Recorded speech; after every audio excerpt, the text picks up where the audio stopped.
Well, it seems like having a backup plan in West Tokyo has been serving me well.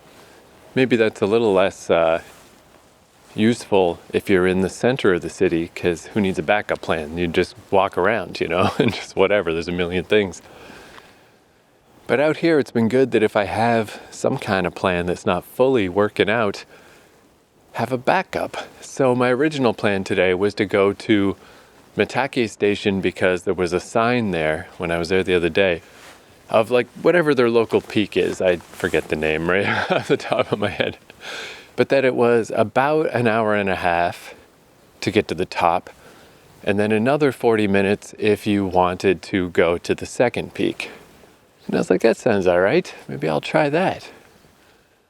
And I was looking it up a bit yesterday, and it's a little tricky because if you search for anything around Mitake Station, Mount Mitake is all that comes up. It's all Google wants to tell you about. And that one sounds much more like a Mount Takao situation, not that severe maybe, but definitely not what I'm looking for, where it's like a tram partway up, and then the first half of the hike is like a paved road, Some of the people commenting on it were like, am I even at the right place? Like, I'm just walking up a paved fucking road. What is this? A paved path.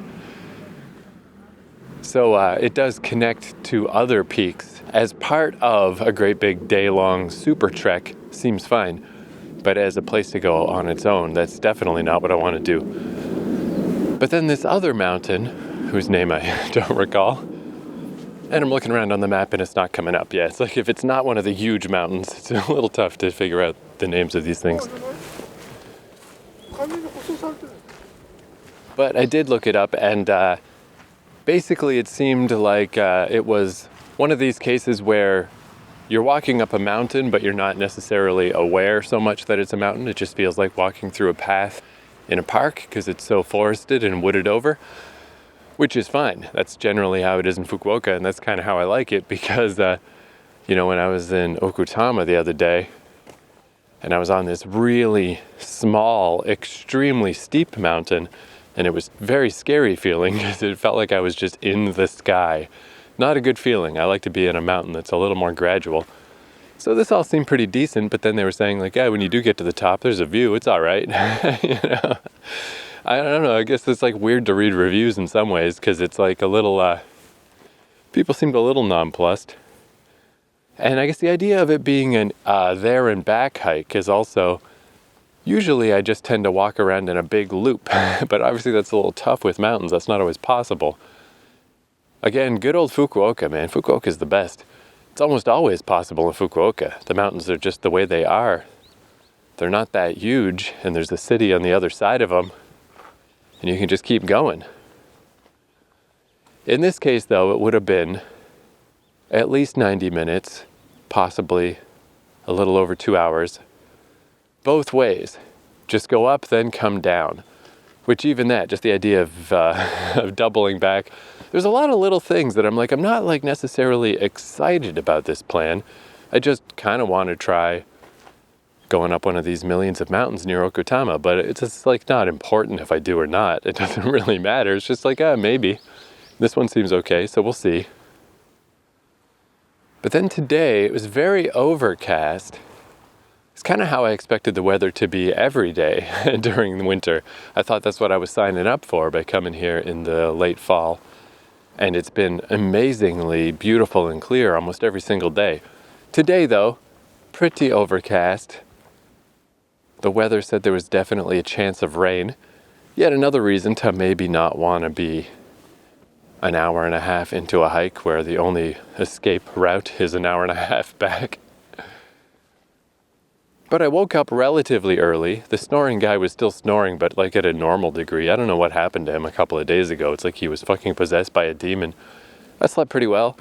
Got up relatively early, by which I mean like 9:30. It's hard for me to get up real early. And I wasn't trying, to be fair. I was like, we'll just see what happens. Let's see when I wake up. But yeah, all the little points of the day, just everything takes longer than you think. Getting ready in the morning, then walking to Kita Hachioji, then waiting for the train, then going to Haijima, transferring to Ome. And then when I got to Ome, It's a little after 11 by that point, and it was like a half an hour wait for the Okutama train because it's still on holiday hours. And I was like, dude, that's like, man, just half an hour of sitting here. I felt like that was maybe enough little pieces of just the little nudging away from this plan that I was like, maybe I shouldn't do this plan. By the time I get there, it's going to be almost noon. It starts getting pretty dark with all the mountains around here. I mean, by 4 o'clock, it's noticeably getting dark. By 5, it might as well be like the sun has never existed for an ounce of time ever in history. So, I mean, it would be still like cutting this a little close. And that's just not comfortable. I just don't want to do that. I don't want to have to rush. I don't want to have that in the back of my mind. It's like even this quite easy mountain hike, I think I just really, if I want to do this, this is a sign that maybe I just won't. I think I really do need to just get up really early, like real early, and just get fucking going. And I don't know if I'm going to do that. I might not. However, as I was searching around, an alternate possible plan revealed itself that seems like it's more my speed anyway, of wanting to just traverse through a place to go from point A to point B and not have to go back to point A. So when I was at Ome originally, and I had a bit of a hard time getting to the trail system that's south of Ome, I had to kind of brute force my way through a bit of the forest because the path lost integrity and I had to bushwhack my way through for a bit. But then I got onto this trail system that was pretty extensive, and there was people up there and there were all kinds of different ways you could go and whatnot. And I still haven't figured out how you're supposed to properly enter that, but it looks like it's called a trail course, and it's just kind of for all-purpose hiking or jogging or whatever. There's a couple of specific monuments, like landmarks that people have pointed out. It's like there's one enormous rock, nothing too major, but just some stuff. But it turns out there's not just that one to the south, there's one to the north as well that goes from Ome to the station 2 stops from Ome, where I was the other day. Hinatawara, which also has a mountain somewhere around it. Maybe I'll do a little more research when I get there. But yeah, the write-up I found about that was starting from Hinatawara, coming back to Ome, but that would still require me to wait half an hour for the train. So it's like, I think I can do it in reverse. This one seemed a lot easier to find, to pinpoint. I checked on Google Maps, and just north of Ome Station is Nagayama Park, N-A-G-A-Y-A-M-A Park, which I've just entered right now. And then it's got the good old green dotted line, Ome Hills Hiking Course. And who knows, once I'm in this thing, it could have also many different trails and paths, but there's certainly one major one. Oh, there's even a toilet on there, look at that. Oh, interesting. Yeah, it goes a ways. It looks like I could keep following it for a while and still get to a road that's quite easy to follow back to Ikusabata, which is the station where the terrain really turns into the mountains. So anyway, yeah, this one is quite easy to get to, a lot easier than the one to the south. And yeah, I mean, it's just, instead of a up the mountain and back, this one is just a across the mountain. But it's still going to take me all afternoon. And it's just nearer to everything. And apparently there's a toilet on it. It's everything that I like. And as soon as I decided on this plan, as soon as I was like, yeah, you know what, let's just do that. I just don't want to wait half an hour for this train. That's a long wait. As soon as I left Ome Station and started walking toward this park, the sky opened up and the sunlight came through. And right now it's a little 50-50. A couple little rain droplets have fallen on me, but it's still quite clear. There's quite a bit of blue sky. So it could go either way right now. But I just thought it was funny that the moment I started moving this way, the sun came out and started shining. And I was like, all right, I think we made the right plan. I think this is the plan for today.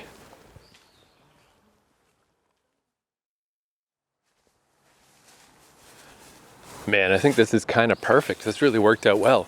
I didn't realize till I put in my headphones here that I can hear traffic from up here. I didn't realize until I turned up my recorder. But that makes sense because this is very close to civilization on both sides.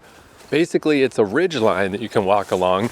It starts out paved, then it becomes just a dirt path, and now at this point it's covered in leaves. So not a lot of people have been through this particular part. I'm heading towards some kind of building. Maybe it's a shrine. Actually, I might be at a dead end. I think I might have to go back. But basically, there's city on both sides. There's pretty much continuous views on either side. I can see city on both sides of me. And there's lots of trails down. You can pretty much escape from here anytime you want and just go down to the city on either side.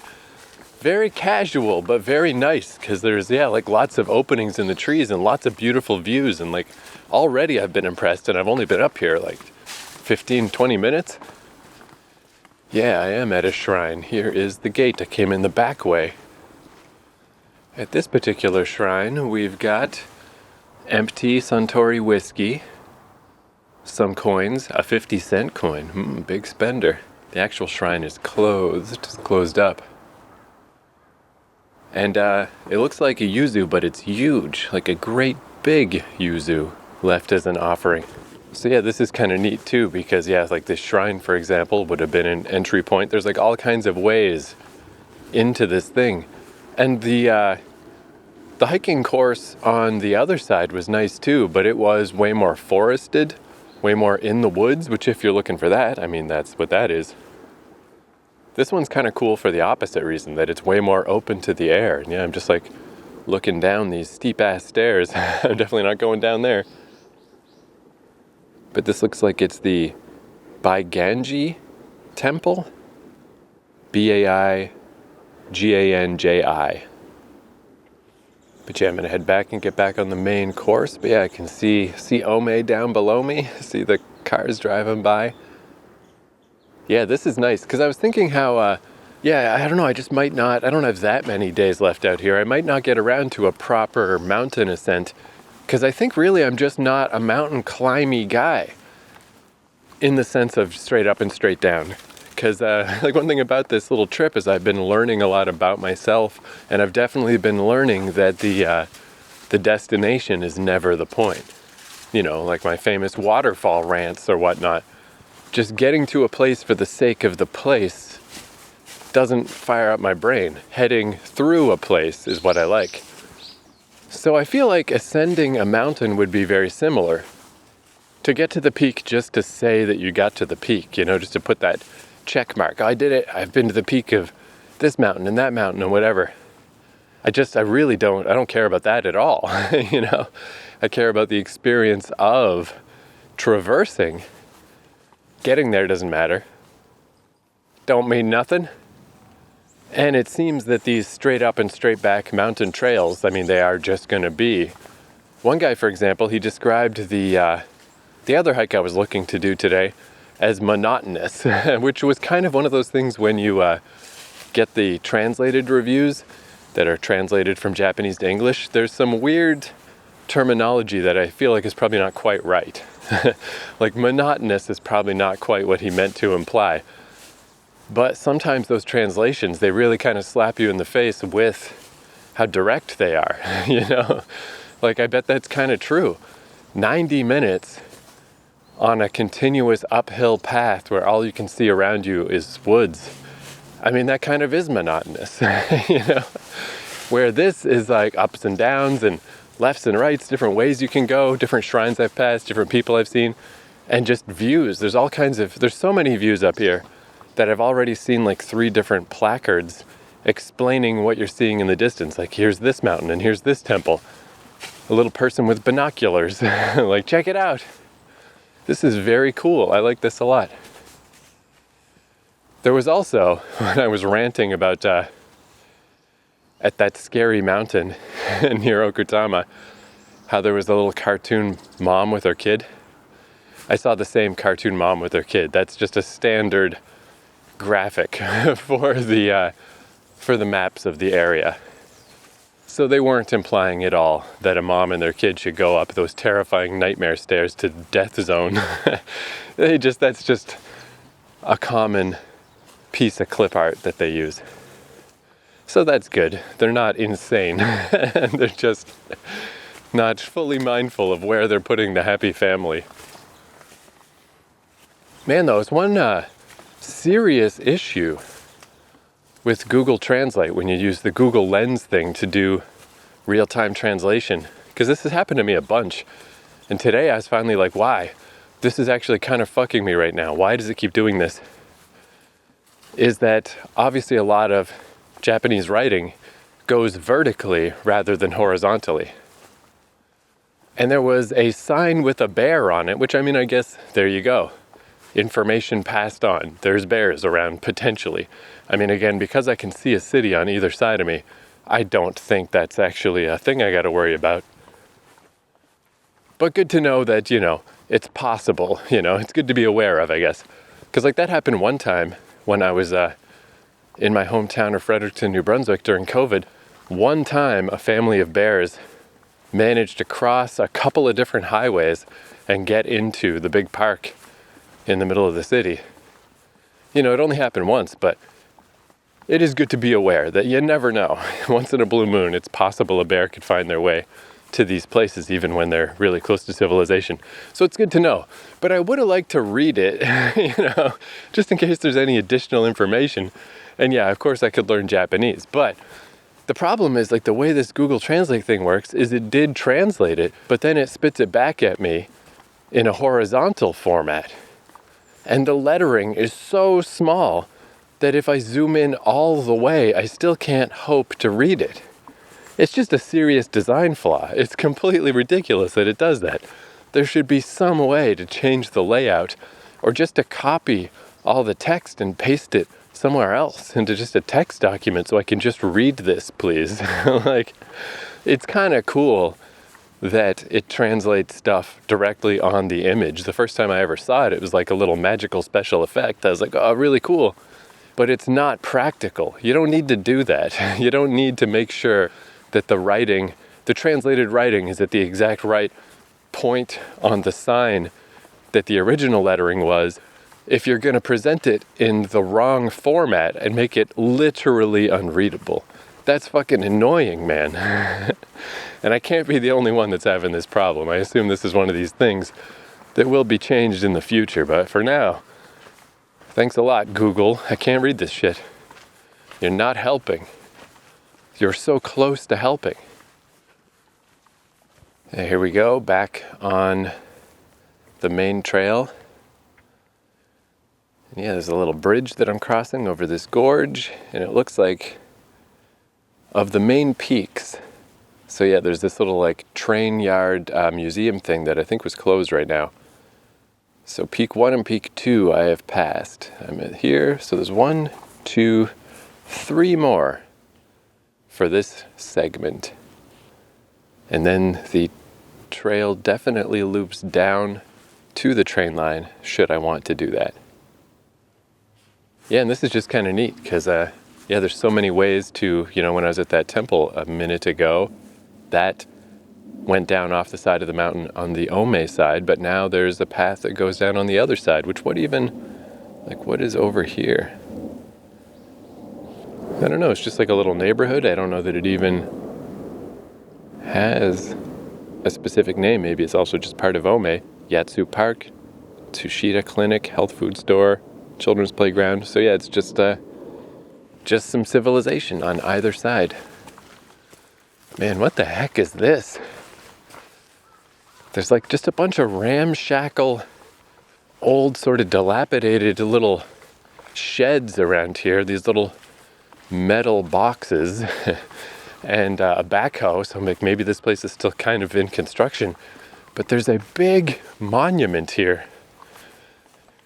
And of course, it's like some kind of weird Buddhism shrine. So here we go from the front. It's got a statue that looks quite new, like a golden statue, presumably of the Buddha, of course. But then it's like this big monument that does not look like anything I've ever seen before. It looks like a mantle post. It's like got a big ball on the top, and then it tapers down into this building. This is weird. It's not on the map, but yeah, I mean, this statue, I mean, the place doesn't look especially new. It's kind of run down in general, but the statue is still very golden, and it's not weathered at all. So maybe this place just isn't quite on the maps yet. It is weird, though, how I've kind of gotten to this point where at first, all the shrines and temples, it's so like magical, as are many things in Japan. It's just like, wow, I can't believe this is here. It's so beautiful, and it's just right here. I was just walking along, and I found this cool, amazing, neat place. But then after you see literally hundreds of them, they're just everywhere. There's a strange genericness to it, where it's like, man, there's like a lack of creativity. It's just another temple, and it's just another shrine over and over and over and over and over. And each one has its own little style, but it's all kind of the same thing. It's like, yeah, it's a little disappointing when you're not into it in a religious way, I guess, where it's just like, I don't know, we don't really have any particular ideas for what to do here. Let's just put up another temple. Just put up a shrine, whatever. You know. I apologize for my blasphemy. But yeah, it's just the definition of it's really cool because it's so unique and different. I mean, this is a weird thing to relate it to relate these religious areas to anime. But it's very much how I felt about anime. I saw some anime as a little kid, but it was all just the translated stuff that they'd throw on TV. I didn't really get to watch proper anime till I was a teenager. And back then it was hard to get official translations, so fan translations were a big deal. And I just remember every show seemed so awesome. You know, I'm like, man, I cannot believe how good cartoons from Japan are. They're all amazing. But I did start to realize after 2 or 3 years, the reason they initially seemed amazing is because it's a new set of cultural cliché. It's a new set of assumptions. You know, Japan just is like, okay, here's how a story goes. Here's how a character acts. Here's how all these things should be. And it's different from how we approach those things. So it seemed to me like every single show and every single manga and every single story of any kind from Japan was like incredibly creative and vibrant. But then after a while, you start to realize, oh, they're all vibrant in the same way. They're all doing this strange, unexpected, unique thing, but they're all doing the same strange, unexpected, unique thing. And then I realized, like, oh, it's just that it's a different culture. It's just coming from a different place. It just has different assumptions about character motivations and how plot should work than North America. So it seemed exciting at first. And I kind of feel that way about these shrines and temples. At first, it's like, this is fucking great. I can't believe someone made this and put it here and maintains it. It's so cool. It's beautiful. But then you realize they're just everywhere. It's like, oh, yeah, well. So yeah, I guess I don't feel the spark of joy anymore from the temples and the shrines. But I suppose the least I can do is at least not fucking harp on about it. So I won't. But the last weird thing that happened yesterday, which ties into the weather, which it looks like it's basically cleared up, although the clouds are a little bit back. I don't think I'm going to get rained on, though. So I can't complain. And I especially can't complain because there was a chance that the weather was going to be way worse today. Because I got back home at 8 o'clock or something. I hadn't had internet all day. And I got an Instagram message, Novel Pod on Instagram, if you want to see pictures from Japan. And one of my kind listeners messaged me like, hey, I heard about the earthquake in Japan. Just want to make sure you're all right. And I was like, what the heck? That's the first I'm hearing of it. So it turns out there was actually quite a bad earthquake. This was January 1st, 2024, because I put out these episodes much, much later than when they're happening in reality.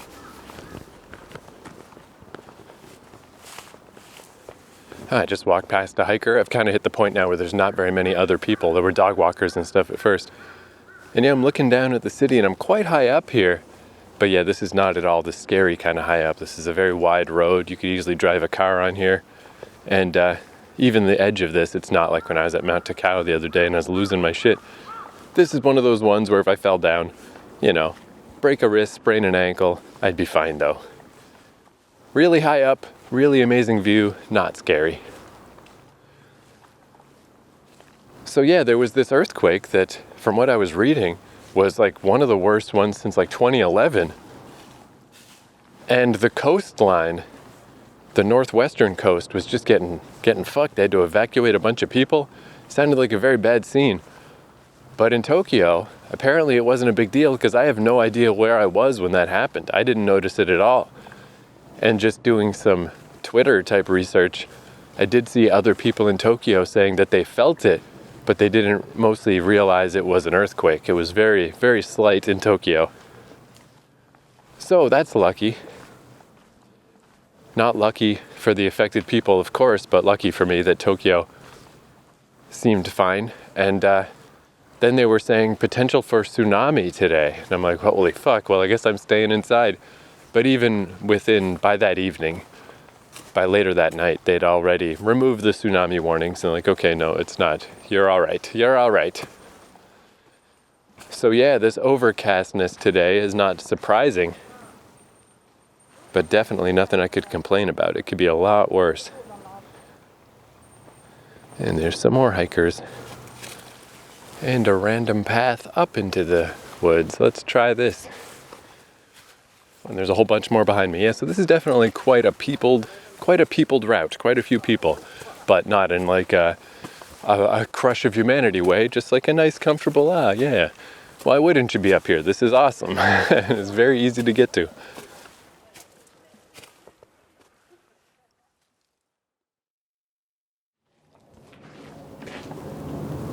All right, this route up just went to a nice little observation-y platform with a seat, and yeah, there's a rooftop here too. Good to know, just in case it rains. But up here is a bear sign that I can actually read, so that's good. It's laid out so that Google Translate doesn't fuck me. And it says, "Bears beware. A bear appeared on the Nagayama hiking course. Be careful when entering the mountain." So yeah, good to know. It is one of those things, though, this sign is definitely old. It's definitely been here a while. And I remember there was a similar sign out at Kamine Park about a kid who got bit by a snake, but the sign, the year was 2008. The kid's grown-ass man now. I guess this did happen, too, not just in Fredericton, but on the other coast, in Vancouver once. What is the name of that park? I should have downloaded maps for all the cities I've lived just so I can look up the names of things because I keep forgetting. But there's a big park up on a hill not far from Port Moody. And I remember I was walking through there once and some people were like, "Hey, did you hear there was a bear up there?" And I was like, "Oh crap, no, I did not know." So I never came anywhere near the bear, but apparently there was a bear in there too. It can happen for sure. Definite bear potential. But yeah, I guess I don't quite know what to do about that except to continue to be aware. Continue being aware.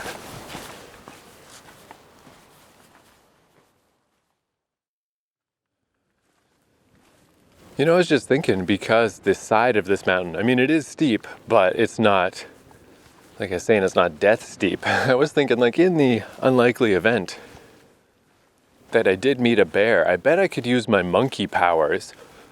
Because this is a steep but not deadly steep mountain with lots of trees growing out of it. I bet I could monkey my way down the side of this mountain. Yeah, totally. It's just really not that bad. However, it would be that bad if you're a bear. If you're a giant-ass bear and you tried to come down there, you would tumble to your doom for sure. My biggest worry then would be a bear falling on me. But yeah, I think I could, and now again, this is not a test to the gods of fate or whatever. I'm not asking for this to happen. I do not ever want to have to test my mettle against a bear. Hello. But yeah, I bet. I feel like I could slide down the side of this mountain very successfully without hurting myself, and I don't think a bear could at all. Though I could be wildly underestimating bears. What is that sound? Oh my goodness, am I being rained on? Yeah, wow, how weird. I just didn't even notice. It's actually been warm enough that I took one of my layers off. Well, I do have my little umbrella with the broken sprocket tucked away in my pocket. I guess this is the time. Compared to a tsunami, I sure can't complain about this. Is it even worth it? This is really light rain. It could stop anytime. I'm gonna hold off. I got a water-resistant coat. Not waterproof, not big-time Gore-Tex, but good enough. And I can see still patches of sun in the distance. I'm gonna bet on this passing. The other weird little thought I had, this is such pretentious nonsense, but fuck it. I bought one of these bags a few days ago of assorted Japanese sweets from 7-Eleven. Oh yeah, this Airbnb guy, he's real nice, by the way. He, in the little mini fridge in my room, he left me a piece of New Year's cake, which I then saw at the Lawson's yesterday. It was like $5. Pretty fancy ass little cake, very delicious. And I was like, oh, thank you. Thank you very much. New Year's cake, can't say no to that. But yeah, I had this bag of the assorted Japanese sweets, and I just hadn't really been eating them. So when I thought I might be heading up the mountain today, I just crammed my day bag full of them. I'm like, all right, I don't know how long I'll be up there. I should prepare. And then I think probably wisely, I'm not up there at all. Oh, and here's a little shelter next to a pretty view of the city. Let's just hang out here for a few minutes. Maybe the rain will end while I'm here. But yeah, I was eating these as I walk along. Oh geez, there's even an umbrella here at this shelter. But it's just the one. I will leave it because I have an umbrella. And yeah, that's my umbrella philosophy. Even if it's kind of a communal umbrella, I feel like unless you really need it, you shouldn't take it unless there's a whole bunch, unless there's enough that you can leave some behind. But one of these little Japanese candies I was just eating as I went, or like weird little bakery things, it's like a little bread ball, but it's probably not bread. I'm not really sure what it's made of, but with bean paste inside. But it's kind of designed to look like a chestnut. And I mean, I know I'm eating the mass-produced 7-Eleven, probably the worst possible version of this thing, but to me it's delicious and cool and neat. And just as I was eating it, I just had this little thought. I mean, I'm walking through the Japanese mountains, eating Japanese candy, and I just had this little thought of like imagining I was like a Japanese grandmother way back in the day making this stuff. And your kids eat it, and they're like, "Yum, it's so delicious." And it's just this weird little daydream that is probably not at all related to reality. I'm just taking my image of a Japanese grandmother, my image of an old-timey Japanese house, this candy that I'm eating that I don't really know what it is or even how to make it, and just combining them all together into a little imaginary memory for a moment. But I just like that because that kind of crap happens so much when I'm here. Just, you know, my little movie, video game, anime, manga idea of what's going on around here or how the past felt around here that I really don't know anything about. Why not? It's just fun. Make it up. It doesn't matter if everything's not quite accurate. It doesn't matter if you don't have all the facts. And I don't know. It's just a stupid little thought, but that kind of thing happens to me a lot here. Or I'll just be walking by an apartment like in central Tokyo and just imagining the person who lives there. And it's just like, you can have you live these little lives in a few moments, and it's just neat. Yeah, Jesus, the rain already stopped. I'm holding my hand out, and I don't feel anything on my skin because it's weirdly hard to see it. It's hard to see the rain. Yeah, I think that's it. I think it passed. Nice. Okay, no, I see there's a bench out here with a bunch of raindrops, so I just stopped to stare at it, and I can see like little splotches of rain still popping up. But yeah, it's so light, I really can't. If I can't really tell that it's raining, I think it's safe to continue on. It's functionally the same as though it were not raining. This would happen to me a lot in Vancouver. I don't know, maybe it's because I wear glasses. Can other people see raindrops? I can't. Anyway, because Vancouver has like constant, misty, annoying little piddly rain all the time, I have to look at puddles to tell if it's raining sometimes, because it's overcast all winter, so that doesn't help. But yeah, just like look down at a puddle and see the little drip drops of rain, and it's like, so it is raining after all. Oh man, this view is crazy. This is really good. I'm at a point where I think in the spring or in the summer, this view would not be this good, but I'm above the evergreen tree line, and the trees around me, all the leaves fell off them. So it would make a terrible picture because there's all these like branches in the way that detract from what's going on. But with a human eye, it's just very easy to just mentally not focus on the branches. And it's like, wow, I can see a crap ton of ome, which, because there's that other forest and that other mountain right on the other side, it's kind of not that much to see. It's pretty small, but it's kind of cool to see the whole thing.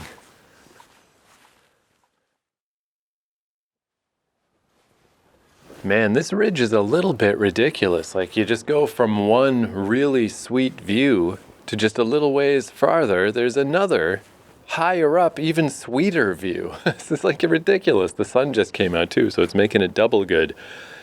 Oh, this is on the map, actually. This is labeled in Japanese, so I don't know what, but it's just past the purple toilet, which that was an extremely rustic toilet. But hey, technically it was a toilet. But it wasn't one of these like amazing, you find a toilet in the middle of the woods or in the mountains that's just the craziest, best thing ever. It was not that. But I'm just to north of Miyanohara Station. And there's a very distinct path heading that way, so I could bail out now for sure. But it's only 1:20 in the afternoon. That's the nice thing, is like I didn't start early enough in the day for climbing a for real mountain. But even that, I mean, I'm really high up. I wonder how high up I am. There is a topographical version of Google Maps if you have internet. Sadly, the downloaded version doesn't include that. But I'm pretty fucking high up, man. I mean, I'm looking at the mountains around me, and they don't seem that much higher than here. And this has the view. This is really good. Like, I could see doing this in reverse. This is a very good path. So yeah, I'm going to keep continuing on, because I guess Hinatawada is the other place this goes to. I'm just going to see where this takes me, but I'm going to, since it's still early in the day, for this type of journey, I got started extremely early. I got all the time in the world, so I'm going to try to avoid the train line and see if I can stay up here on the mountain ridge, because theoretically this will go all the way to Ikusabata. So if I can pull that off, I'm gonna try to stay up here in the mountain. But yeah, dude, this is I'm gonna say amazing. I'm giving it a full amazing. This is really fucking great. What a just insane, like so many viewpoints. Although I do think, I guess this time of year is helping. I'm just realizing now all of these trees around me would have leaves on them. Although that'd be beautiful in its own way. But at this time of year, man, I can see everything. Yeah, at this point, I'm so high up actually, where before I was saying I got a view of all of Ome, and I could kind of peek through the mountains to the east and see a bit of a ways, but now I can see over the mountains. I can see really far east. I don't see any particular landmarks, but I can just see a shit ton of Tokyo. And then on the other side, a shit ton of mountains. Fuck me, man. It's so good. What the fuck? Japan is the fucking best. It's the fucking best. It's like, what the hell is this? This is insane. And again, like this feels very Fukuoka-ish, where all the mountains were so accessible. This is so accessible. I mean, I've just walked by a bunch of people. Some guy went by me earlier just listening to his radio. This is nuts, man. This is fucking awesome.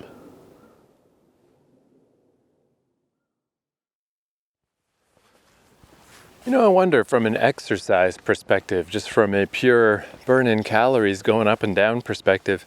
I mean, it seems like 90 minutes up a mountain is pretty severe, but I'm doing a lot of up and down here too. I wonder how they compare. Because I just had to go back down the hill to backtrack and then back up a very steep part. But anyway, the reason I went back, time for our classic segment, toilet talk. The sun is fully out now, by the way. The sun always shines on a pooper. It's fucking beautiful. But I realized if I'm going to try to go the entire way on this trail, as far as I can get it to go, before it is forced to connect up to the train line because of all the mountains, like the for real crazy mountains starting. The fact that they labeled the washroom I had just passed suggests that if there were other washrooms, they would also be labeled, and they are not. That might be the only one. So I was like, I better head back down the hill, backtrack to that washroom. And I had only used the urinal attachment on my first time past. I opened the door and it was a squat toilet. So I'm like, well, all right. Here's a new layer of difficulty, a new expert mode. I've never tried a out in the woods porta potty version of a squat toilet. Surely this is going to be bad. But what I was surprised about, now hear me out, in this case where it is just like total campground style hole in the ground toilet, I think the squat toilet might be better. Because it's awkward at first. It's a little bit of a tight squeeze in there. I wish it was a little bigger, with my gangly legs. Gotta pull my fucking jeans all the way down to my ankles so my stuff doesn't fall out of my pockets. Which, speaking of, gotta be careful that my bottle of water and my bottle of coffee don't fall out of my jacket pockets. Just, all that type of admin before you can prepare for the process. And then it is just squatting's tough on the legs. Always surprising to me because like I was saying, I'm going up and down and up and down. Tons of mountain climby shit. I'm way up in the air right now. But squatting's just a different beast. It's hard on the legs. However, the great part about it, I still run into tons of squat toilets all around Tokyo, and I always avoid them. It's almost always quite easy to avoid them. But in this case, it seems like a pretty big bonus that you're not touching anything. It reminded me of like when women say they hover, like, oh, I don't want to sit on a public toilet, so I hover. And I never really knew what that meant because if it hurts my legs to squat, how do you hover? It's like that thing people do where they just sit against a wall. You sit with your legs 90 degrees against a wall, with your knees bent 90 degrees. And it's like a serious test of like, how long can you do this for? How do you do that over a toilet? How is that possible? Like, that's magic. I honestly don't quite know what they mean by hover. How do you do that? I don't know. But here, you don't need to. Like, what I'm trying to say is, if that were a Western toilet, I wouldn't want to sit on it. I've never been to a porta potty that I wanted to sit on. It's gross. Where here, the fucking hole in the ground was certainly not pretty, but I wasn't touching it. I didn't have to come near it. I was just squatting. And I'm like, dude, I think this is actually better. This might be the one case where you just really don't want to sit on this thing. A squat toilet is, it's basically the equivalent of just digging a hole and squatting over it in the woods. And yeah, I don't know, it's just a surprising realization that I'm like, this isn't bad. This is good. And I also have tucked away in my little day bag, I've got my little 7-Eleven tissues and some fucking wet wipes and whatnot. Just for situations such as this. But they had toilet paper. A nice big full roll of toilet paper. And then I noticed, as I was finishing up, there's like a tin box in the corner. And I was like, you know what? I bet there's toilet paper in there. I bet there's backup extra rolls of toilet paper. And I opened it up, and not only was there an extra roll of toilet paper, there was like a little first aid kit. It's like, fuck yeah, Japan. Fuck yeah. For like terrible, shitty washrooms in the fucking sky. It's the best terrible shitty washroom I've ever seen. So, once again, 10 thumbs up for Japan's handling of toilet culture. God damn it. You nailed it. So good. Oh, here's a crossroads. Which way do I go? I mean, I guess just generally speaking, probably to the right, probably just away from the city. But let's see what these signs have to say about that.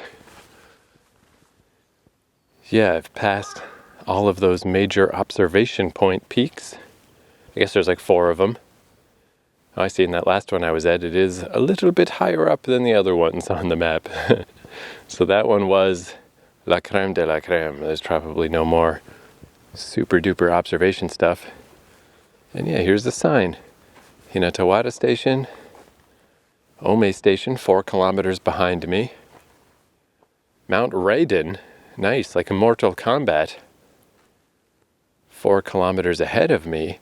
And Ukasabata Station, 7 kilometers ahead of me. I can do 7 kilometers, no problem.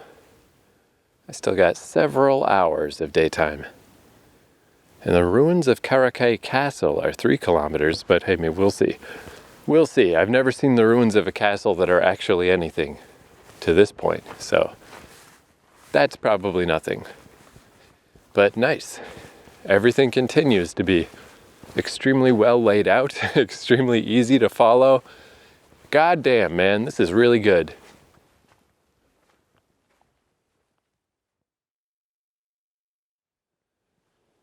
Wow, it's really surprising how fast you can get away from the city. Where that whole run, I was saying how, the city was just always there on either side. You could hear the cars, everything is very close. Where I've only turned a little ways north, but man, yeah, I just feel like I'm absolutely in the middle of nowhere now. I can't see even through the trees. Yeah, I can't. Is that city? I don't think so. It's a little hard to tell. But yeah, I'm still on a ridge line that goes down on either side, but I just see trees on either side and I don't hear anything but birds. And no more people. I haven't seen any other people since I've come on this route. But it's still an extremely easy path, really well laid out, nice and wide. No worries, no worries there. Still occasional signs telling me where I'm going. So yeah, this is kind of neat if you just want the near the city, near the other joggers and stuff, you got that. But if you do want to kind of go off on your own, this is kind of remarkable how fast it became. Very isolated and super naturey. But still, just man, what an easy walk. Still super easy. And I just suddenly remembered, just this dumb little thing I wanted to bring up, is I ran out of toothpaste yesterday. I was just using the toothbrushes in Fukuoka that came with my Airbnbs, had these little capsules of toothpaste. And I just used up the last capsule. But this place I'm at now has just a tube of toothpaste for anyone who needs toothpaste. But this is such a great example of just the stuff that happens here that is it just seems to never end. There's always some new weird thing that I just had no idea even existed, but is just apparently quite common. But it's totally unheard of in North America. In this case, it's salty toothpaste. I tried this toothpaste and I was like, this tastes very weird. This tastes salty. I don't, what the heck? Like I really had to rinse my mouth really well to make sure all the salty taste was out of it. And I'm like, what is going on here? And I looked it up and yeah, apparently it's relatively common. Found some reviews, none in English. Oh, there's the person. Hello. Hello.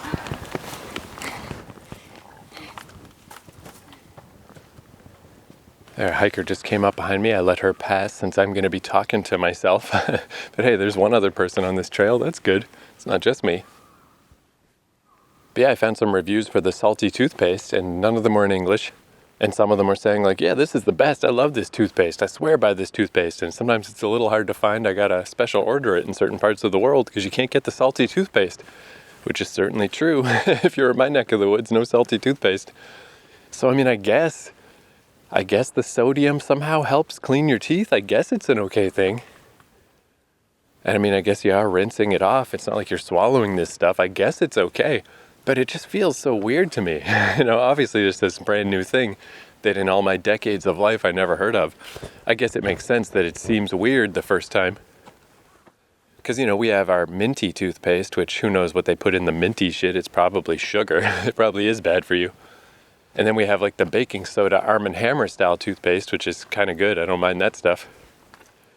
I feel like toothpaste is kind of supposed to taste bad. But then also, as far as Asian toothpaste, my friend from China, Leo, when I was staying at his place back in the day, that's the first time I had the toothpaste that tastes like grass. I was like, this is kind of cool. What the heck is this? That was some time ago. 18 years ago or something, so that's certainly not new. But that's another thing we definitely don't do in North America, but it's kind of cool.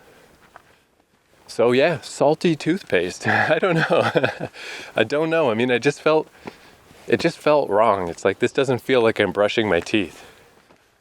But apparently there's nothing wrong with it. It's fine. Maybe it's good. I don't know. But that's one of those things that, like, it sounds like made up or something. It sounds like a Futurama joke, like caffeinated bacon, baconated grapefruit, salty toothpaste. Like, what are you talking about? Why would you have that? But they do. It's a thing. And it's just interesting with stuff like that, it seems like it's an idea that never even crossed the mind of anybody in North America. But maybe it should have. Maybe it's good, And it's like, man, how does this keep happening? How does there keep being stuff that I've never even dreamed about that's just a normal product, The North American Western world, like, we're so insulated. We don't know shit about what's going on outside of our little bubble. And it's one thing to be out of the loop with, like, cultural norms and complicated histories and things, but we don't even know what's going on in the toothpaste game, man. That's just fucking weird. That seems like the kind of thing, we could at least be on top of stuff like that, right? But we just aren't. We just don't care. But that's the beauty of travel, Maybe you have some deep experiences. Maybe you learn some heavy duty stuff. Maybe not. But at the very least, you'll probably learn about yuzu and salty toothpaste. And that's better than nothing.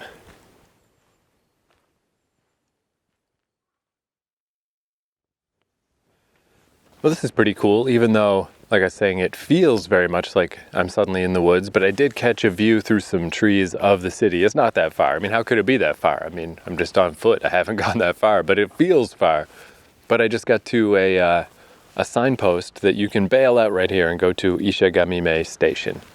So that's cool, because that was a trouble I ran into in Fukuoka, was if you had to bail out of the mission, get off the mountain, perhaps because it was becoming increasingly dark, there weren't necessarily a lot of opportunities to do that. Where this trail, no problem.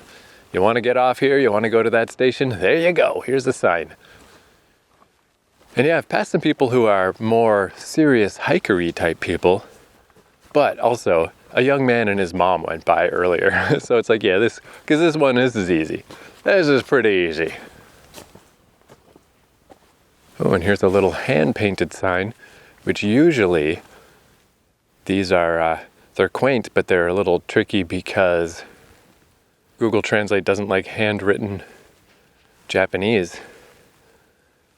But whoever made this sign also wrote it in English. This way to Mount Raiden. Don't mind if I do.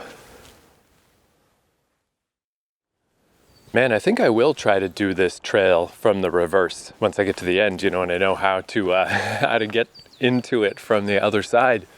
Because it's fucking great. This is really beautiful. So the views of the city, I mean, those are pretty sweet because, it's a view of a city. Where now I'm much higher up, and when I see through the trees, it's really just mountains and trees in the distance. But since it's higher in the air, in its own way, I don't know which one's better.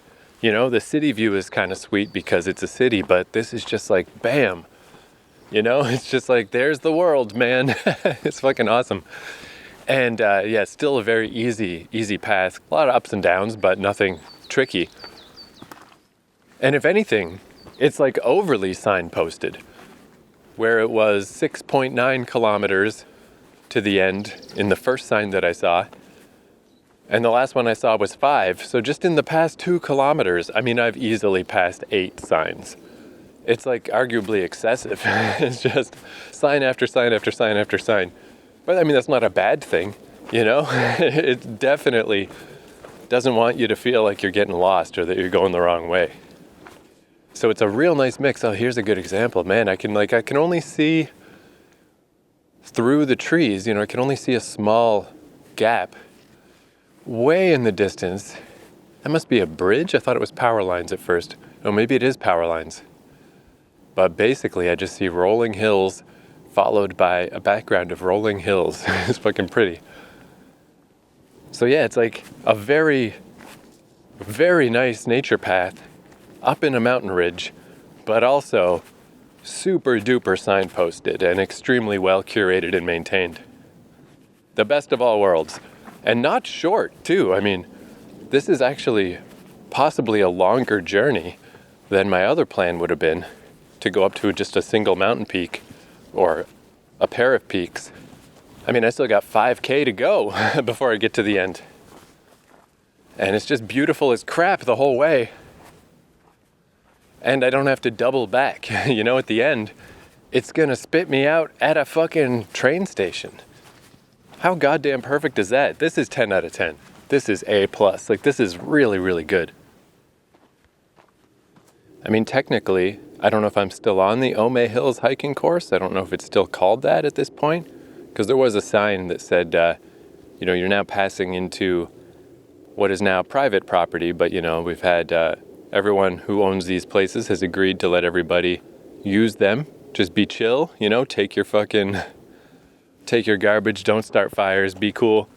So I don't know that this part actually has a name, but basically it's part of the Ome Hills hiking course. And man, yeah, it's just so good. It appears too, I'm actually coming up to a road relatively soon. I'm going to stay on the hiking trail. Yeah, there's the castle ruins. So that's definitely the way I'm going. But I could hook up to a road here and take a little jaunt over to Nozaki liquor store and a photography studio.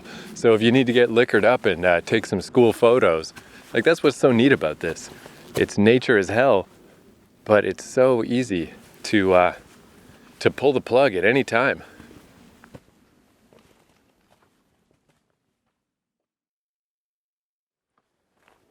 Well, I just saw what might be the best view yet, what's going to be the episode image. And somebody marked, it's not an official marker, somebody just wrote it in marker, in black marker. Someone wrote on one of these signs, the elevation, 440 meters. Not bad, not bad. It really does, I really am curious about some of those mountains way out past Okutama that got to like 1,100, 1,200, 1,500, 1,700. That's quite wild. That is. But I mean, I've been going up and down so much. I've definitely gone up the equivalent of that. Like, it's not like it would be a problem to do. It's just hard to imagine being that high up.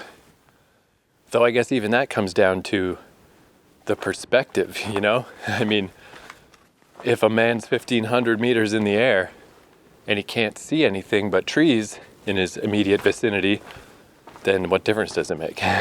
You wouldn't even really know that you're that high up. Someday, though, I would like to experience what that's like. So that's kind of fucking nuts. However, in my current easy peasy, no problem course, I brought a lot more stuff than I usually do because I, thought I might be doing a proper mountain hike today, and I've never quite done that, and I was like not quite sure what to expect. Brought an extra layer of clothing that I don't need, had my pockets full of stuff. But this hike kind of turned out to be as long, if not longer. So I've just been chewing away at all this stuff in my pockets. I had like rice crackers and some crunky, etc., etc. My classic Japanese sweets. And I kind of wish I had more. I feel like, I'm a metabolism machine, I'm a skinny beanpole. Everybody kept warning me, like, oh, when you hit 30, you're going to start gaining weight. Oh, you didn't? Well, when you hit 40, oh, you didn't? It's like, yeah, I'm not gonna. That's not how it works for me. So I feel like I could just be eating the entire time, you know? It wouldn't be a great idea if you were just walking straight, and it wouldn't be a great idea if you were just walking downhill, but there's so much uphill. Here we go, another uphill starting. That, yeah, I'm just burning calories like a little maniac. I could just be chewing on stuff literally all fucking day and just never stop, you know? Next time, if I come do this again, I'm gonna bring so much crap. I'm literally just gonna eat the whole time. Energy in, energy out. I may have various issues, the small bladder, the constant peeing, the bad knee, the bad shoulder, bizarre personality defects. But one fucking fault I do not have is, man, I can process some food into hiking energy. I am built for that fucking shit.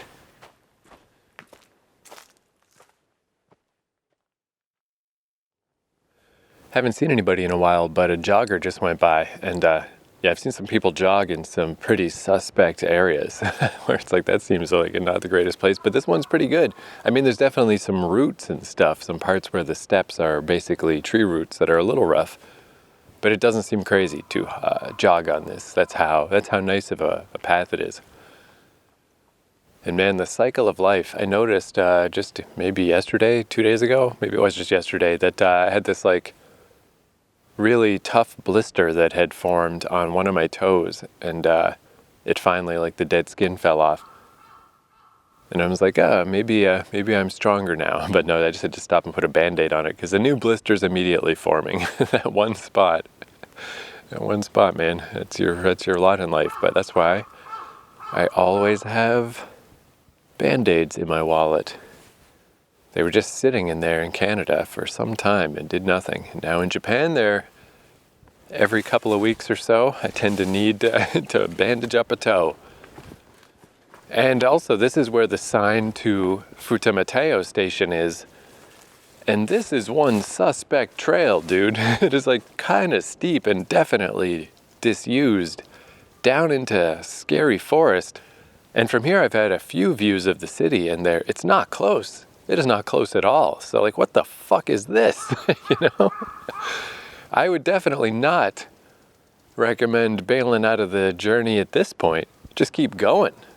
It's got to be easier than this. That being said, if I live near here, I would definitely go down there. There's a part of me that's very curious. Like, this must be a shit show. That must be a really sucky trail. That can't be good.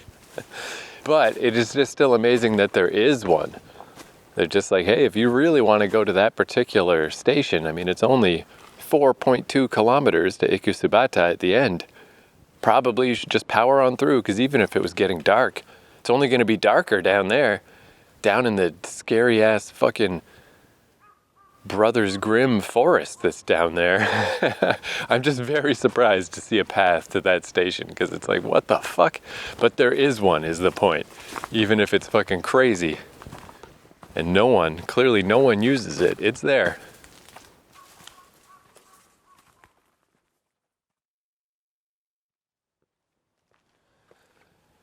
So I passed the ruins of Karakai Castle at some point, because it's 0.5 kilometers behind me, and I don't know if there's quite a few areas where you can kind of go around. If you don't want to go up a specific peak, you can kind of go around. So it's possible that something happened where I just went around or above or something, where this castle ruins was supposed to be. But it's also possible that I literally walked right by it and just had no idea, because I've learned that when they say castle ruins in Japan, they're not kidding. There's nothing left. You know, it's like there was a castle here at some point, but there's nothing here now. So now I'm on Mount Raiden, and there's not an elevation marker, unfortunately. I'm gonna have to look this up later. I'm curious, because it's finally hit the point where I don't like being this high up. So what I was just saying about like, oh, I wonder what it's like to 1100, 1500, 1700, that's probably never gonna happen. I'm really starting to realize that's not me. I like walking through the woods. I like walking on small mountains. At a certain point, I just start to feel uncomfortable. But it's definitely not that bad. An old man just passed me. He's up here, no problem. He's holding his knee a little bit, but yeah, it's still no biggie. But there were definitely parts on the way up here where the trail was getting a lot rougher. I wish I could be a fly on the wall to see what that jogger guy did, because some of this stuff was getting a little tricky. And then there were some parts where it was a bit steep on the edges, and I'm just starting to feel just a bit. Oh, there's a siren. Can you believe I haven't heard a siren yet today? It's my first siren. Just a bit uncomfortable, Nothing like when I was at Okutama, and that was so crazy, that mountain. I felt like I was on the ledge outside the window of a skyscraper, like in a movie when you get caught outside the window and people have to climb along the edge. That's how that felt. That scared the shit out of me. This is just vague uncomfortableness, but even looking out now, looking out across to the city, it's like, dude, I'm just really high up here. Definitely something in my little inner ear is like, this is too much. This is weird. Or like now I'm looking down through this forest, down this slope, and I can't see the bottom, It just keeps going down. So I'm gonna look this up later. Whatever the height of Mount Raiden, Raiden is, that's officially just a touch higher than I would prefer to be in life. That being said though, man, what a good path. There was another much nicer looking exit strategy too, right before here. Presumably it's a way to come up to this mountain, but to get to Futamatayo Station, which is, even though like Futamatayo and Ikusabata are the two last stations, they're right next to each other, it would be a significant shortcut to go down to Futamatayo. You'd cut like 3.5 kilometers off this. Because this trail goes to the castle ruins and to that mountain, it does go quite a ways out of the way. And it is kind of feeling long too. It's like, man, 3.5 more kilometers. Like I am kind of, this is wonderful and beautiful and all. I'm a little ready for it to be done. But that's the cool thing about it. It totally could be. When I come do this in reverse, I might not do this part. I could just cut this 3.5 kilometers off at the end, snip it off, and enter the path from Futamatayo instead. Because I'm definitely going to do this again the other way. But this final stretch, it is my least favorite part because it's very high up. Let's see, 2.9 kilometers to Ikusabata.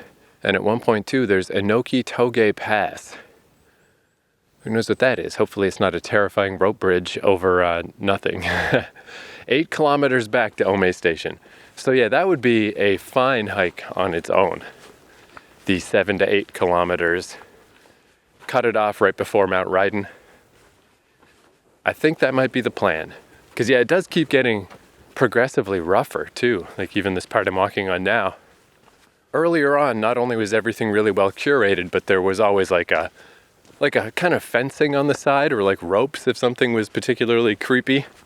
And again, this isn't that bad, but it's just a little, I'm feeling 5% uncomfortable with how high up and scary this is. But yeah, despite this getting a little eerie at the end, I think the coolest thing I could say about this is the most Tokyo has ever felt like Fukuoka to me. Like, I certainly couldn't say this is the best thing you could do in Tokyo, because Tokyo is the land of Akihabara and Golden Guy and all this crazy shit. But as far as the nature side of Tokyo, I think this is the best route I've been on. It's just really good and really long and not that hard. Lots of exit points, very beautiful. What doesn't it have, Right by a bunch of train stations too. Man, fucking sweet. I guess the hardest part would be if you come from central Tokyo, you got some train time ahead of you. But since I'm already in West Tokyo, it's not even hard to get here. It's like super easy. Barely an inconvenience.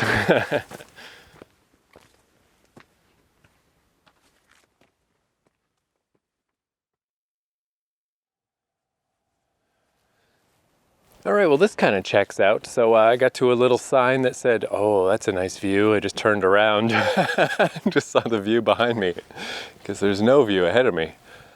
Rolling trees, mountains, power lines, beautiful, fucking beautiful. I saw a little sign that said peak of Mount Ryden, so that was not the top. This is a much fancier top of the mountain pole that does in fact have an elevation number, and I'd say this checks out. It is 494 meters, which the mountain that freaked the shit out of me in Okutama, I believe, was a 500, if I understood things correctly. So I mean, yeah, I think that seems about right. 500 meters is where I start to question what the hell I'm doing. It starts to feel bad. And but you know, again, this only feels like 5% bad. It doesn't feel terrible, but it felt 0% bad before. And the trick at Okutama was I was this high up and it was steep. And those two things did not mix. Yeah, now that I'm looking down, I can see some stuff below me. What even is that? That is not a city. That's definitely some factory type stuff going on down there. But yeah, this looks, if anything, I feel like I was even higher up in Okutama. But yeah, this looks about right though. This is what a building looks like from this distance. That's what a vehicle looks like. And yeah, this is like that height where it starts to feel like you're in an airplane. Which luckily, thank Christ, I don't feel this way in airplanes. It'll make my life a lot harder. But it's not good to feel like you're in an airplane when you're not in an airplane, you know? So yeah, around 500 meters, I'm gonna call that my comfort level. I'd prefer to stay below that. And if it's like steep terrain with sheer drops, I absolutely do not want to be this high up. I mean, I just don't want to be around that at all. I don't want to be in the bowl of a fucking stadium if I'm near the railing. But yeah, nice view behind me, but ahead of me, it just says dead end in English. That's nice. So it's like, okay, I will not go that way. And there is, I mean, it's pretty ramshackle. I guess this counts. It's just like a weird rock. It's not even really like a Buddha statue, but people have left money for whatever reason. Couple tens in there, but mostly fives and ones. Let's see what Google Translate's got for me. Let's see if we can read the stuff on this pillar. You can see the mountains of Denyama, perhaps? Anyway, it restates that it is 494 meters, and yeah, it says that it's telling me what these mountains are that I can see from here. So yeah, this is one of those little catch-22s. I think I would snip off the end of this journey. I personally will not be doing this end part again. I feel like you can just start a little ways in, and that would work better for me. But on the other hand, if you're not a person who's at all bothered by heights and stuff, this is a pretty good view. It would be a shame to miss out on this. So whatever, my advice ain't worth shit anyway. You do you.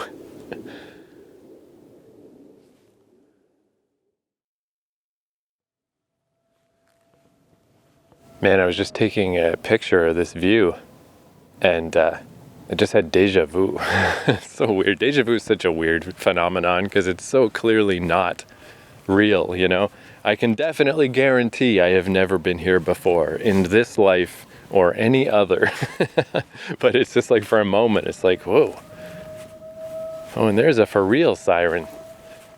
I went a long time with no sirens today, though. Can't complain.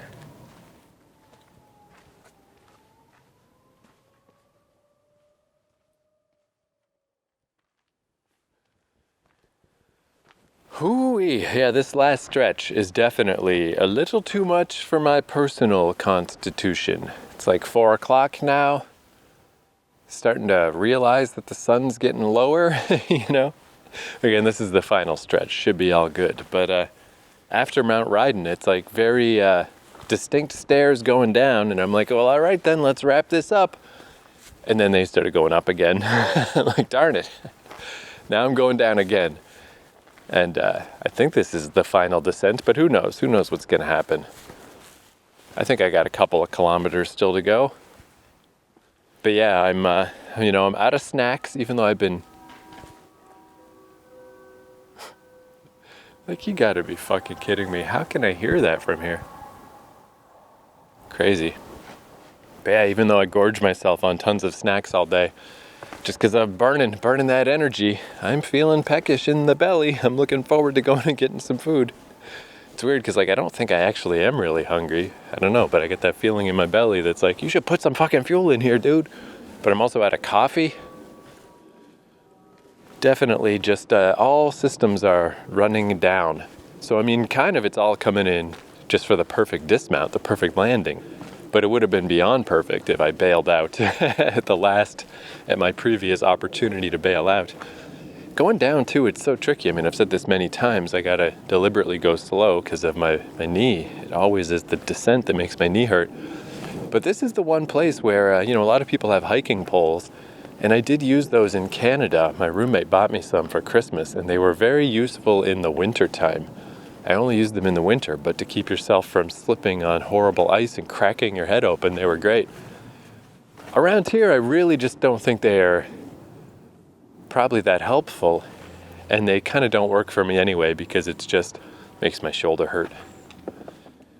But going down, that's where I do wish I had some. Going up, I'm good.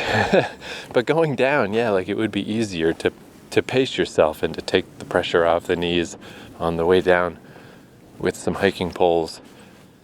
But it is kind of, similarly to Canada, it was cool when somebody gave me some. But that's kind of that's how I feel about hiking poles. If they're around, it's like, yeah, I'll give these a go. But they're not something I go out of my way to go get. Whew, another distinct decline. Oh, and there's some real steps down there. But this batch is just roots. I do wonder if, because I was saying how there's that one scary path through the fucking woods to the station, but then there was another one later on that seemed much more reasonable. I wonder if the jogger went down that route, because if he went this way, he is fucking insane. I really do wish I could have watched him. What the hell did that guy do? He was really just trucking along. And that is not possible anymore. Everything else, the first, well, I guess we can go by stations, right? For how we're going to split this up. So if we started at Ome, 1, 2, 3, 4, 5. So the first 4/5 of this journey, you could for sure jog around. But this final fifth, no fucking way, man. This shit's gotten pretty fucking wild all of a sudden. Maybe I'm underestimating joggers, but this is certainly expert level. That's, I guess, how I feel about this last stretch, is that I feel like this is pretty much a perfect nature walk. It's everything that I would want. And then this final bit is the bonus points. If you really want to push it, you really want to go a little too high and hike a little too long and have to maneuver a little too carefully through the terrain. It's got that for you too. It's kind of a bonus in a way. It's got the expert level end point if that's what you're in the mood for. And even if you started from this end, actually, that could be kind of cool, because at least you're doing this part. Well, first off, you'd be going up all this nonsense, which ironically in its own way is easier. And then you'd get the kind of semi-crazy part out of the way when you're full of piss and vinegar, full of beans. And it would be smooth sailing from then on. It would be interesting to have an altimeter and just to know, because I've gone down quite a bit at this point.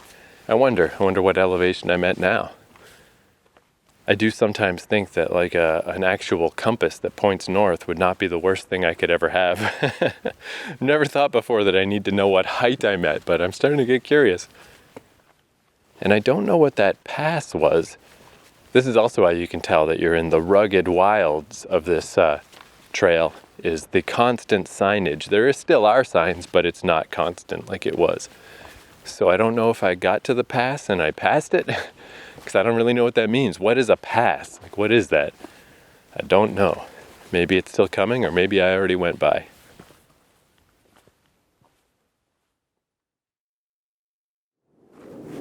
So even though I don't have the hard data for where I'm at, I'm on another very distinct downward bit I had not come to the pass yet, by the way. Still don't know what that is. Is that where I'm at now? I don't know. I'm at like a very kind of weird, like pretty steep stairs down, but they kind of spiral. It's certainly a unique terrain that I haven't seen yet today. But down through the trees, I can see like a farmhouse or a garage or something, and a blue tarp. And I'm definitely low enough down. I mean, I'm probably at 250 now from 500 meters because it just feels fine. It's like, oh yeah, there's the world down there. You know, it doesn't feel at all like I'm high up anymore. It's like, oh, that's fine. Oop. So, yeah, slipped a little on the stairs and I feel nothing. So that's nice. That's a nice feeling. Man, I was thinking too how, because, you know, all the stuff on this podcast, there's so little actual information that I have. And since I don't have an internet connection, I can't actively look things up until later. So a lot of stuff I'm just sort of trying to infer based on what I'm seeing or experiencing, and who knows how accurate any of it is. But I really fucking nailed this one, where when I took the train out to Okutama, and I said at Ikusabata station, the terrain changes, like just so clearly. It's so evident that all the mountains get so much more severe and everything gets way taller. Oh yeah, there's a road and there's a car going by. Yeah, I'm not high up at all. I'm probably like 100 meters. And it's just, man, that is so mega true because that has happened here in real time. Oh yeah, and there's my blue dot. My blue dot is right by the 193 road. So I'm still a little ways from Ikusabata. I think I still got 1.5 kilometers or so to go. Maybe a little more than that. But I'm right at the border. And yeah, like I get to see in real time how the mountains actually did change from very easy and gradual and nice gentle slopes up and down to this weird severity that I'm at now with mountain riding and everything that's come after it. I don't know, it's kind of cool. I very much actually fucking identified a phenomenon. And man, there's nothing like being able to confirm your research with actual experience. Yep, there's the road right there. So I don't know where this actual path is going to go. Quite what my route back to the station is from here. Hopefully I don't just have to walk along the road. But if that's what happens, it's not the worst thing. And I think that essentially calls this to a close. This adventure did take a little longer than I expected. But I mean, it wasn't short. You know, it's not like it was at the start where it told me I had 8 kilometers to go. I was quite a ways in before that point. And I'm just like, yeah, I can walk 8 kilometers, no problem. Definitely glad, though, I got a relatively early start today. That was handy. I see something down in the woods on the other side from the highway. I thought it was a bridge at first, but I think it's just a dam. What is a pass? Why was it showing up on all those signs? I just don't even know what it was supposed to be. So I was thinking, like, is that it? Is it some kind of a bridge? But I don't think so. I think that is a dam. Traffic. That's when you know you've been on a appropriately long hike, when the sound of traffic is it's not a bad thing. It's like, there we go. There we go. And then down the road, there's some weird stairs up to nowhere. Man. Like, yeah, if you lived in Japan, holy God. When would you ever get your fill of exploring weird ass shit in the mountains? It's never ending. This does suspiciously look like I am just going to have to walk down the road, though, for the last stretch. That's a little disappointing, but whatever, I'll take it. It is what it is. There's a little sidewalk, it's all good. But I guess that confirms doubly, yeah, maybe Ikusabata Station is not the place to start. Futamayo is starting to look better and better. Because especially, I mean, coming back this way, that's one thing. It's like, all right, I got to escape. I got to funnel back to civilization. And if I got to do it on this road, then so be it. But you'd never want to walk up this road to begin this adventure. That would be weird.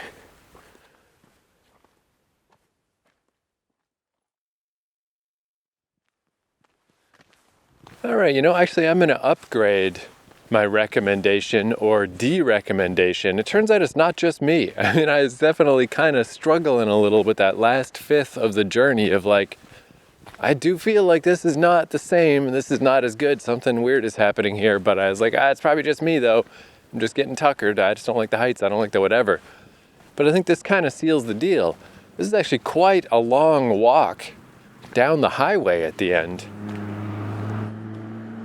And there's a sidewalk most of the way, but not quite all of the way. I think it's just actually become very evident that you're not supposed to complete that run.